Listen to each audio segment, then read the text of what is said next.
네, 반갑습니다. 코로나 전국으로 대단히 어수선합니다. 그리고 자유가 뭔가 조금 이렇게 박탈당한 느낌. 그래서 편치 못할 것으로 알고 있습니다.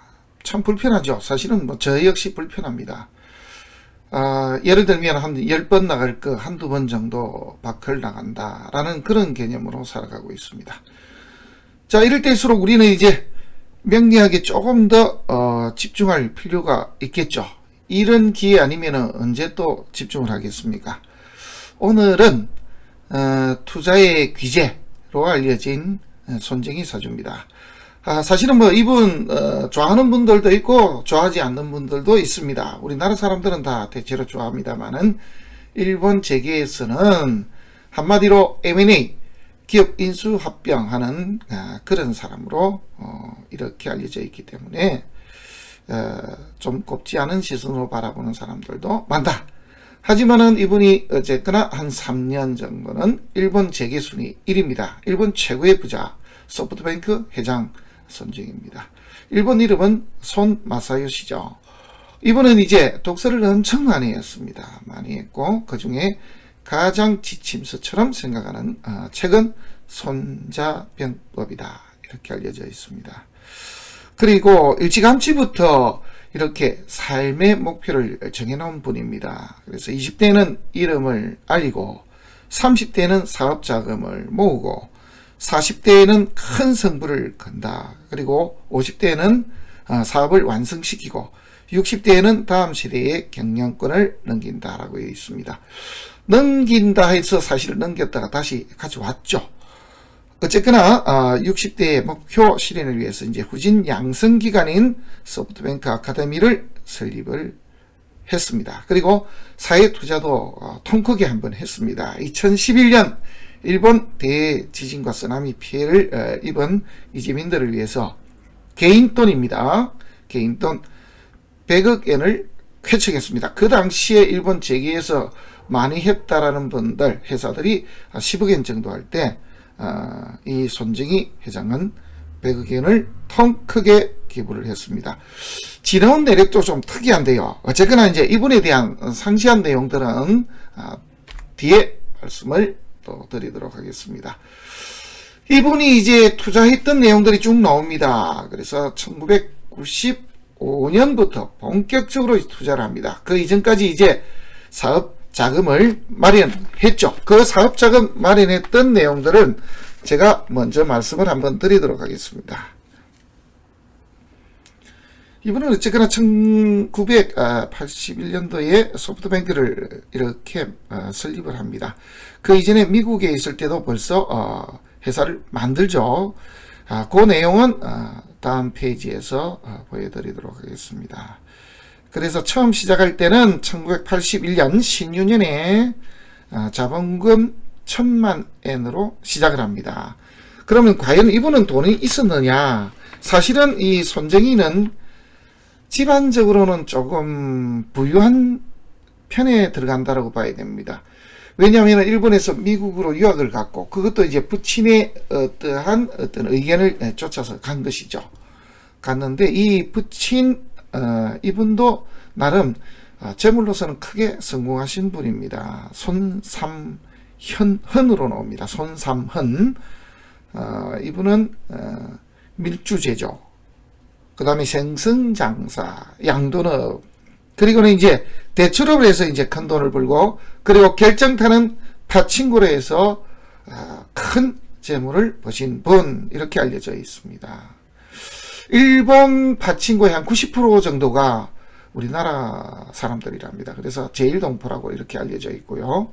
제가 아는 상식으로는 이 파친코를 하려 그러면은 일본에서 야쿠자가 아니면은 어렵다 이렇게 저는 알고 있습니다. 아니면은 야쿠자를 꼭 끼고 있어야 된다 이런 정도로 저는 알고 있습니다. 어쨌거나 손정희는 제1동포, 그래서 제1한국인 3세입니다. 그래서 말씀드린 대로 부친인 손삼헌 씨의 사형제, 그러니까 이 지금 손정희 이분의 회장의 그러니까 누이 동생이나 이런 사람은 없고 형제뿐인 것 같습니다. 네 사람이고 형제가 넷인데 그 중에 차남으로 태어났다. 그래서 일본 사가인 도스시에서 출생되었다. 뭐 이렇게 나와 있습니다. 그리고 고등학교를 이렇게 중퇴합니다.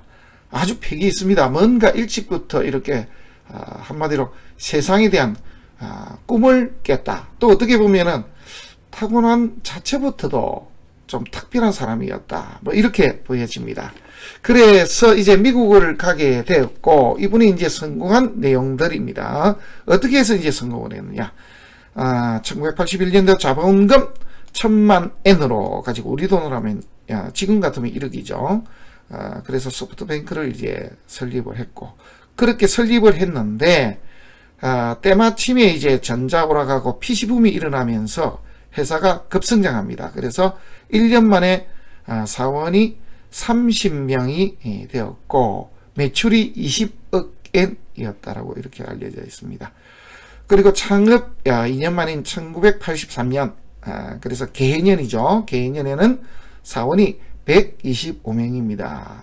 그래서 엄청나게 늘었죠. 4배 이상의 이렇게 그 사원이 늘어났습니다. 그리고 매출도 20억 엔에서 5억 엔으로 초고속 성장을 했다. 뭐 이렇게 나와 있습니다.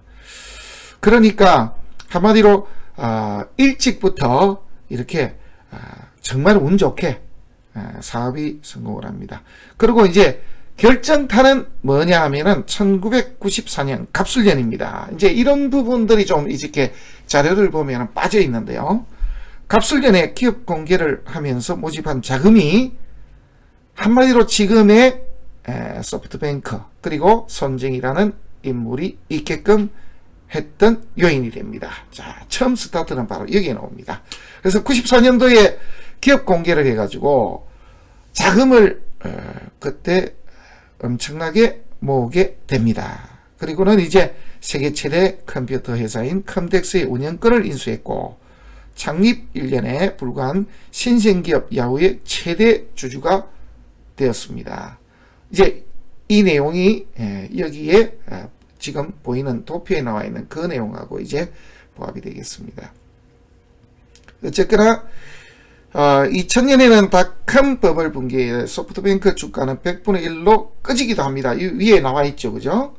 그래서 이 벌었던 돈이 사실은 수익을 내지 못했 그런 내용이 이 속에 들어 있습니다. 그래서 투자했던 돈이 1200억을 야후에 투자해서 99년 말에 11조 약 100배의 수익을 올렸습니다만은 실제로는 수익을 내지 못한 그러한 결과를 낳았다. 주 이유는 이제 닷컴 버블 붕괴입니다. 버블이 우리가 버블이죠. 거품이죠. 거품이 이제 꺼져버려서 갑자기 가치가 그렇게 뚝 떨어졌다. 그래서 100배 수익을 냈다가 100배 다운되니까 결국은 실익이 없었다. 뭐 이렇게 보면은 되겠습니다. 그리고 어쨌거나 여기 99년 이렇게 넘어가면서부터 PC 소프트웨어 출판에서 통신으로 이제 승부처를 옮깁니다. 이 내용에 빠져 있는 것 중에 굉장히 또 중요한 내용이 있는데요. 2005년도에 잡스에게 아이팟에다가 전화 기능을 추가한 제품을 만들 것을 제안합니다. 이게 잡스라는 스티브 잡스입니다. 세상을 떠난 분이죠. 그죠? 자, 그래서 그런 제품이 나온다면은 일본에서 자신이 판매할 수 있게 해달라고 부탁을 합니다. 그러니까 솔깃하죠. 그죠? 그래서 그 제품을 2007년도에 만듭니다. 그래서 아이폰이 세상에 나오자 손정희는 일본 내에 아이폰 3GS의 독점권을 갖게 됩니다. 참 기발합니다. 머리가. 어떻게 하면 된다. 뭔가 모질한다. 그리고 과감하기도 하고요.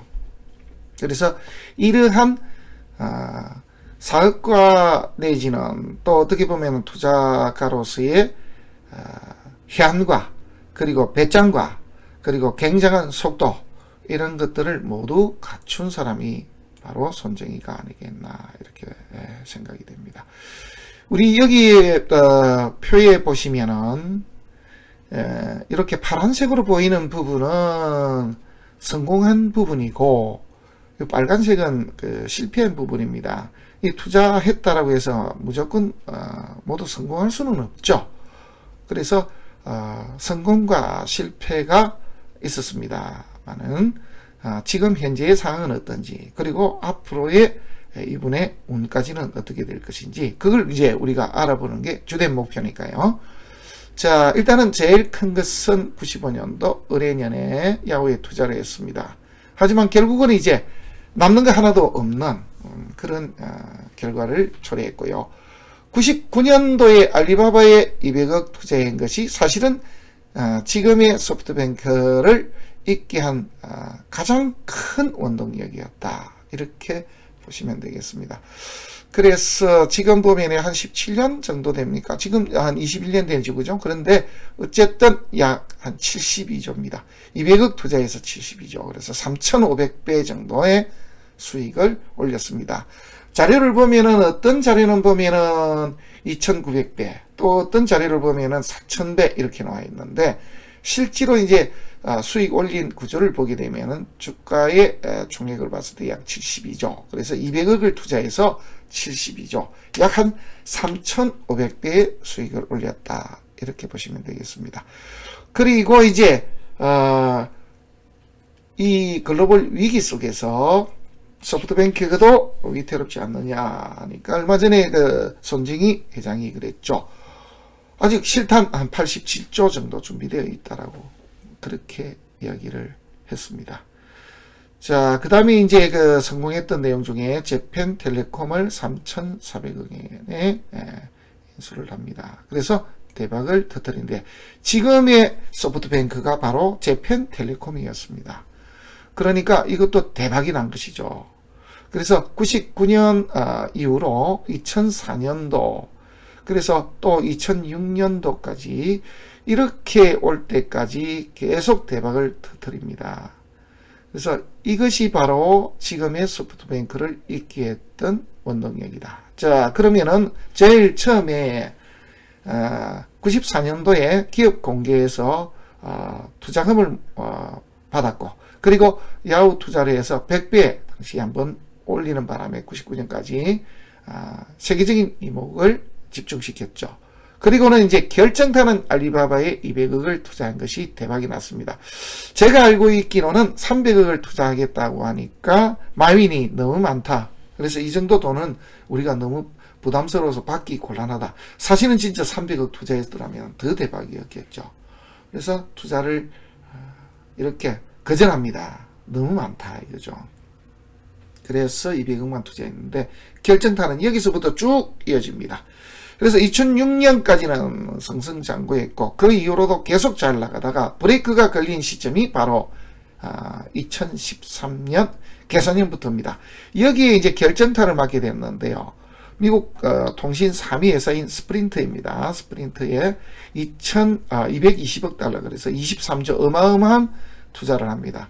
그래서 투자를 했습니다만은 T모바일에 밀려 4위입니다. 그래서 이 T모바일 주식까지 사들여서 3위, 4위 업체를 통합해서, 그래서 공영기업으로 만들려고 했습니다만은 미국에서 허가를 하지 않습니다. 그래서 지금 현재는 흔적만 남았고, 이 스프린트에 투자했던 손실 때문에 가장 크게 흔들리고 있다, 이렇게 보시도 무방하겠습니다. 그리고는 이제 중간중간에 큰 이득들도 냅니다. 슈퍼셀에도 이렇게 투자를 했는데, 이 슈퍼셀이라는 회사는 핀란드 모바일 게임 업체입니다. 여기에 51%, 지분의 반, 조금 넘었죠. 반 정도를 약 한 1조 7천억에 인수를 했다가 2016년도에 3년 지나서 79억 달러, 약 9조의 매각을 하게 됩니다. 그래서 3배 이상의 차익을 냈죠. 그리고는 긍호 온라인 주식을 28.41% 지분을 내 249억 엔에 인수합니다. 뭐 지금 같으면 이 0 하나 더 붙이면 됩니다. 2490억이죠. 그죠? 이렇게 해서 2016년도에 역시 마찬가지로 730억 엔에 매각을 합니다. 이거 역시 3배 정도 차익을 내었다. 뭐 이렇게 보시면 되겠습니다. 그리고 인도 최대의 전자상거래회사인 스냅딜에다가 6억 2,700만 달러, 7,400억을 투자했는데 향후 10년 동안 100억 달러를 투자한다라고 이렇게 약속을 했습니다. 그래 아마 진행이 되고 있는 걸로 저는 알고는 있습니다. 그 다음에 이제 우리한테 바로 와닿는 부분이죠. 쿠팡에 10억 달러, 1조 2천억 투자를 했는데 쿠팡이 헤매고 있죠. 특히 일본 상품 불매 운동이 일어나면서 쿠팡에 더 큰 타격을 주고 있지 않나 그런 생각을 해봅니다. 그리고 2016년도 병술년에는 영국 ARM사에 35조 원의 인수를 합니다. 저는 이 회사에 대해서 대충 알고 있습니다. 굉장히 중요한 회사입니다. 그래서 우리가 따지면 이 컴퓨터 쪽보다는 이 스마트폰 쪽이죠. 스마트폰 이런 쪽에 가장 중요한 부분은 돈에 해당되는 부분에 독점 설계권을 가지고 있는 회사입니다. 그래서 굉장히 세계적으로 중요한 회사인데 35조의 인수를 했다가 올해 미국 엔비디아에 47조 5천억에 판매를 합니다. 왜 그런가 하니까 지금 소프트뱅크가 금전적으로 조금 쪼달리고 있습니다. 특히 이 코로나 사태 때문에 더 큰 타격을 입고 있다 이렇게 나와 있습니다. 그래서 자기 미국에 있는 집도 이렇게 내놨다라고 이렇게 보도가 되고 있습니다. 미국이 저택이 큰 게 2개가 있었는데 하나는 지금 내놓은 상태라고 그렇게 알려져 있습니다. 2019년 기해년에 이렇게 위워크에 투자해가지고 5천억에 한 5조 정도 손실을 봤고요. 그리고 우리가 잘 알고 있죠. 우버차 해가지고 우버에도 12조 원을 투자했는데 이 역시 손실이 엄청나게 났습니다. 이렇게 빨간 것인데 가장 크게 이제 손실을 본 것이 스프린트고 그 다음에는 지금 우버라든지 위워크 여기에 투자해서 실패 본 것이 너무너무 크다. 거기다가 지금 코로나 사태까지 터졌기 때문에 소프트뱅크 자체도 지금 상장 폐지 위기까지도 나오고 있는 중입니다. 과연 손정희 회장은 이 어려운 난국을 타개하고 다시 우뚝 설 수 있을까요? 자, 그 손정희 회장의 사주를 한번 보시겠습니다. 생년 월일까지는 맞는데 실은 알려져 있지 않습니다. 제가 임의로 경진시로 잡았습니다. 이 경진시를 잡으면은 20대의 위기가 거의 다 나오고요. 그리고 이렇게 남방으로 흐르면서도 대패가 나지 않은 이유도 나름 설명이 조금 될 수가 있습니다. 그리고 이 정도 되어야 한마디로 나 돈 좀 벌었습니다 라고 좀 명함 내밀 정도 되지 않겠나 하는 그런 생각입니다. 자, 내용을 한번 더 살펴보겠습니다. 손정희 소프트뱅크 회장이고요. 제1교포 3세 앞에 말씀을 다 드렸습니다. 17에 이제 고등학교 입학을 했습니다만 스스로 자퇴를 하고 미국으로 유학을 갑니다. 그리고 우리 나이로는 21살이죠. 77년도에 이엔제 대학에서 캘리포니아 버클리 대학으로 편입을 합니다. 그래서 이분이 이제 그 학교에서 공부한 것은 경제학하고 컴퓨터 과학을 공부했습니다. 그리고 80년도에 미국에서 유니손 월드를 설립을 했다가 그 다음에 일본으로 돌아와서 소프트뱅크를 설립하게 됩니다. 그리고 이제 위기가 있습니다. 자, 여기서 이제 위기 쪽을 한번 보겠습니다. 그 이전에는 뭐 대단한 것은 아니니까요. 여기에 보면은 이제 그 중증 간염으로 입원을 했다 이렇게 되어 있습니다. 그래서 시한부 인생을 삽니다. 시한부도 조금 깁니다. 제가 내용을 살펴보니까 5년 정도 생명이 이렇게 지속할 수가 있다. 그래서 5년 남은 인생입니다. 그런데 스테로이드 치료를 해서 간염을 이렇게 완치하고 나옵니다. 한 3년 정도 걸렸다라고 나와 있고요. 그 사이에 이제 회사가 엄청난 빚더미에 앉아 있습니다. 만들어놨던 회사가 직접 이제 관리를 할 수가 없으니까 그렇죠.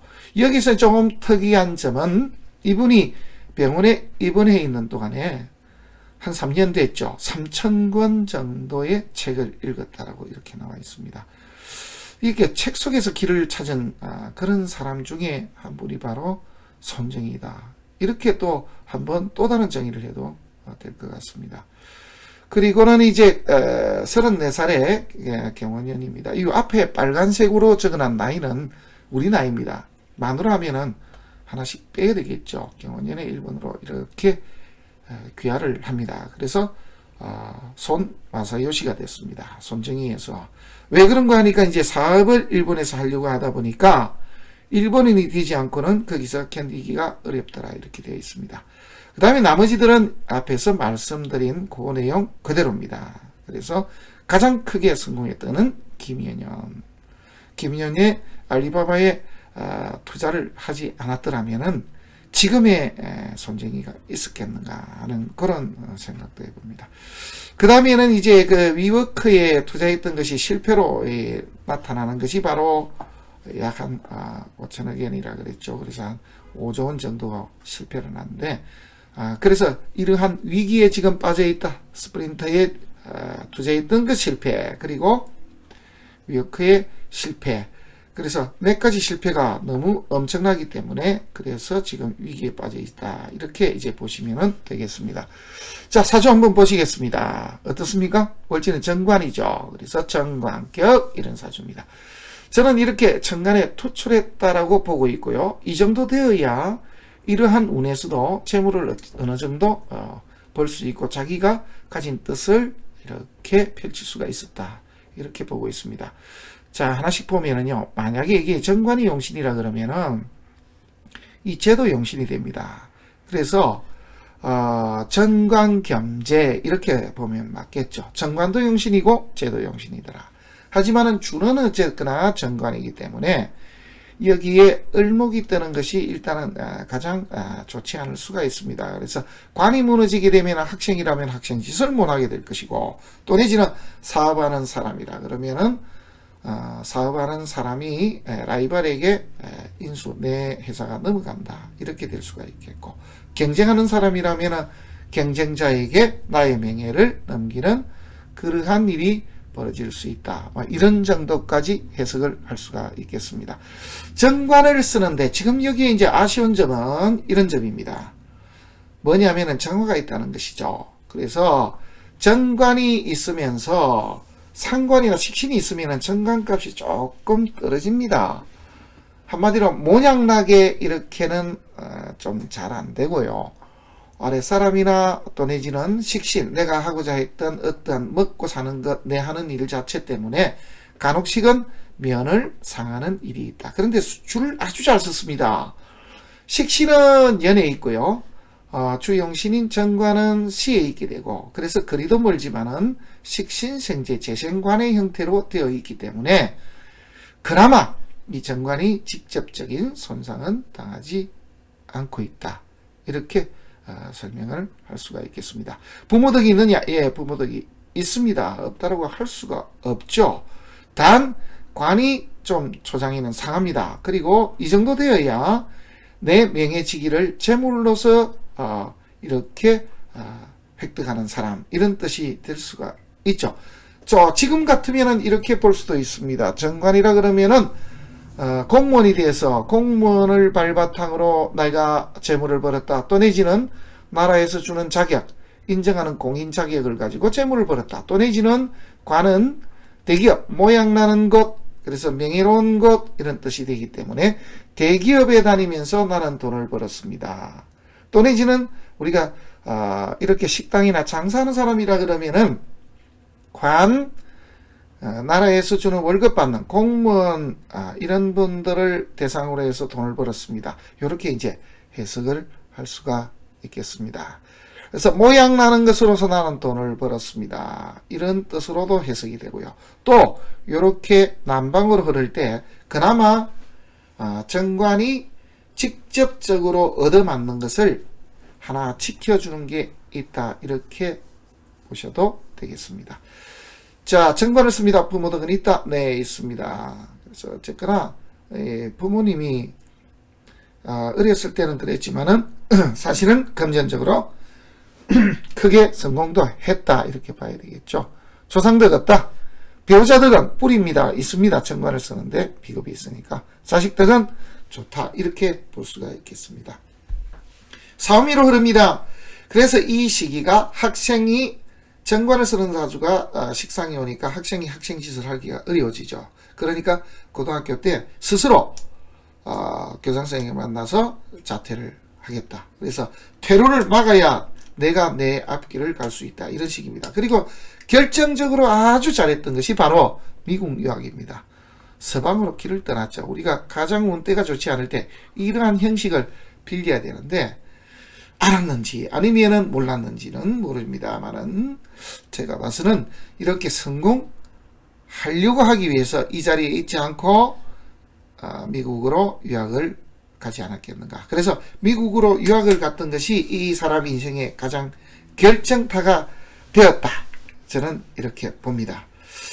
그래서 20대부터 이렇게 서서히 돈을 벌기는 합니다만은 앞에도 말씀드렸습니다만은 실제로 결정타는 94년도에 자금이 타날이 이렇게 생기면서부터 결정타를 때리기 시작합니다. 그래서 94년도라고 하게 되면은 37세죠. 38세 6입니다. 그래서 이 진토가 들어오는 것이 이 사람의 인생에 결정타를 낼 수가 있습니다. 요렇게 천간에 간목되는 것은 겁이 전혀 안 납니다. 그 이유는요. 여기 보시면은 정화도 하나 있고요. 그래서 목생화, 화생 또 토생금도 되고요. 간목이 뜨더라도 주 용신이 정관이 되면은 패가 나지 않습니다. 문제는요. 을목이 뜨는 것이 가장 큰 문제죠. 을경합해 버리니까. 그래서 이 시기에 그러한 위기, 살고 죽고의 위기까지도 한번 겪지 않았겠는가 하는 그런 생각을 해봅니다. 특히 을목이 떠서 경금을 잡을 때 천간에서 개수까지 이렇게 날아들어 버리면은 천간에 쓸 자가 없습니다. 그리고 반까지도 이렇게 남방으로 흐르거든요. 그래서 정관까지 손상이 났으니까 진짜 생명의 위기까지 왔다라고 하면은 이해가 충분히 될 수가 있습니다. 그리고 이제 40대에 이렇게 큰 돈도 법니다. 그리고 김연년에는 충분히 가능합니다. 무토가 뜨게 되면 무기합을 하는데요. 천간에 기토가 다시 뜨면요. 여기에 제가 하나 정제는 내주고 편제가 하나 날라드는 꼴이거든요. 그리고 일간에 뿌리가 날라듭니다. 그래서 정관격의 비급은 좋죠. 정관격의 인운도 좋습니다. 요거까지 다 좋습니다. 그리고는 이 50대에 성공을 하게 되는데 어떻게 따지면은 정관을 쓰는 사주에 이렇게 가장 병이 되던 그래서 정화를 제거하면서 그래서 관과 제가 그냥 오롯이 살아있게 되는 것이죠. 그래서 이 시기에 갑자기 큰 돈도 진짜 벌기도 하고 정말 제대로 그룹을 이루었다. 저는 이렇게 보고 있습니다. 그래서 임수가 뜨는 것이 절대로 큰 편은 아니다. 오히려 더 좋아질 수 있는 어떤 몫이 되었다. 왜냐하면 임수도 사실은 용신입니다. 그리고 좋은 문서를 지고 갑작스럽게 큰 돈도 벌었다. 여기에 그런 것이 들어있습니다. 그 다음에 이제 60이 들어갑니다. 정관을 쓰는 사주에 이제 살이 하나 떠버립니다. 이게 이제 문제가 되는데, 거기다가 내년이 신축 대운 중에 신축년을 맞이합니다. 이렇게 돼버리면은, 지지로 그냥 제가 들어왔다 그러면은, 좋습니다만은, 사실은 보면은, 용신이 이렇게 묘지로 뜰 때거든요. 그리고 천간에서는, 정관이 용신인데, 이렇게 살이 겹쳐서 뜨게 되면은, 재로 인한 큰 난제에 봉착이 돼서, 아마 회사가 휘청휘청하는 그러한 문제를 당하지 않을까 하는 그런 걱정을 해봅니다. 거기다가 살이 같이 겹쳤으니까 이분의 건강까지도 문제가 나지 않겠는가. 자, 지지는 이렇게 재거든요. 재로 인한 어마어마한 큰 난제에 봉착이 되어서 전체적으로 휘청거리지 않을까. 하지만은 완전한 폭삭 정도까지는 아닌 이유가 방이 이렇게 북방으로 흐르기 때문입니다. 만약에 방의 흐름이 남방으로 흐르는 중에 이렇게 뭔가가 나타났더라면은 결코 그냥 넘어가기가 어려웠을 것입니다. 이 축도가 들어오게 되면 묘지도 되지만은 요거하고도 붙거든요. 그래서 제가 봤을 때 신축년이 이 손정희 회장에게 있어서 일생일대에 가장 큰 위기가 닥칠 것이다. 저는 이렇게 예상을 해봅니다. 자, 오늘은 일본의 대표적인 부자 가운데 한 분, 그리고 투자의 기재 또 내지는 M&A의 기재라고 알려진 손정희 회장의 사주에 대해서 한번 알아봤습니다. 고맙습니다.